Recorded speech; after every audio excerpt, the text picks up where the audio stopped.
તો ખેડાના મહુધામાં સ્વચ્છતા હી સેવા 2024 અંતર્ગત મહુધા લોકલ બ્રાન્ડ એમ્બેસેડર દ્વારા નગરજનોને સ્વચ્છતાનો સંદેશો આપવામાં આવ્યો। ત્યારે Mahudha local brand ambassador Rashmikant Shah દ્વારા નગરજનોને સ્વચ્છતા બાબતે અપીલ કરવામાં આવી છે।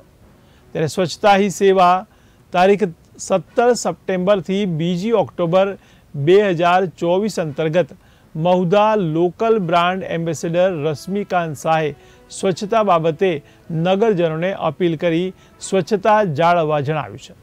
તેમણે કહ્યું કે કચરો કચરાપેટીમાં નાખવો અથવા તો નગરપાલિકા દ્વારા નગરમાં કચરો લેવા આવતી ગાડીમાં જ કચરો ઠાલવવો જોઈએ। સાથે સાથે તેવું પણ જણાવ્યું કે ચા પીવાના કાગળના ગ્લાસ કે કચરો ખુલ્લી ગટરમાં ન નાખવો તેમજ પ્રતિબંધિત પ્લાસ્ટિકની થેલીઓનો પણ વપરાશ કરવો ન જોઈએ। ત્યારે વધુમાં મહુધા લોકલ બ્રાન્ડ એમ્બેસેડર દ્વારા નગરજનોને વિનંતી સાથે અપીલ કરી હતી કે સ્વચ્છતાને લઈને નગરજનોએ સાથ સહકાર આપવો જોઈએ। તેમજ સ્વચ્છતા હી સેવાના ભાગરૂપે મહુધા નગરપાલિકા દ્વારા મહુધા નગરમાં સાફ સફાઈ પણ કરવામાં આવી હતી।